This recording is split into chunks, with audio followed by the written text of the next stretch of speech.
இந்திய மறுமலர்ச்சியின் தந்தை என்று அழைக்கப்படக்கூடிய வங்காளத்தின் ராஜாராம் மோகன் ராய் அவர்கள் மே 22, 1772 வங்காளத்தில் ஒரு வைதீக பிராமண குடும்பத்தில் பிறந்தவர்.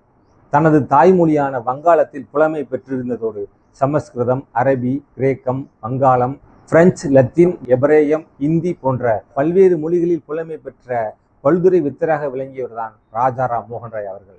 இவரின் சமூக பார்வையில் இரண்டே கருத்துக்கள் தீவிரமாக முன்வைக்கப்பட்டன. அவை ஒரு கடவுள் கோட்பாடு, உருவ வழிபாடு எதிர்ப்பு என்ற 2 கருத்துக்கள் தான். வேதங்களை கற்றுத் தெளிந்த ராஜாராம் மோகன் ராய் அவர்கள் உபநிடதங்களின் விளக்கத்தின் அடிப்படையில் இந்து மறைநூல்கள் அனைத்துமே ஒரு கடவுள் கோட்பாட்டைத்தான் ஆதரிக்கின்றன என்ற கொள்கையை கொண்டிருந்தார்.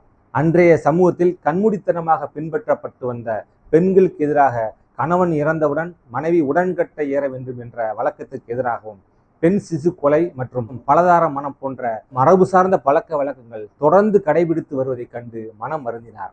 கல்கத்தாவில் காளி கோயிலுக்கு முன்பாக சதி என்னும் உடன்கட்டை ஏறிய பெண்களை பார்த்தபோது அவர் மனம் வருத்தப்பட்டு இந்த சதி என்னும் உடன்கட்டை ஏறும் வழக்கத்திற்கு எதிராக ஆங்கில அரசு சட்டம் இயற்ற வேண்டும் என்று தனது விண்ணப்பம் மூலமாக ஆங்கில அரசுக்கு தொடர்ந்து வலியுறுத்தி வந்தார்.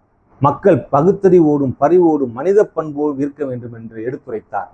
இவரது சீரிய முயற்சியின் பலனாக 1829 அன்றைய தலைமை ஆளுநராக விளங்கிய வில்லியம் பெண்டிங் பிரபு அவர்கள் மூலமாக சதி என்னும் உடன்கட்டை ஏறும் வழக்கத்திற்கு எதிராக சட்டம் இயற்ற மிகப்பெரிய காரணமாக அமைந்தார் ராஜாராம் மோகன் ராய் அவர்கள்.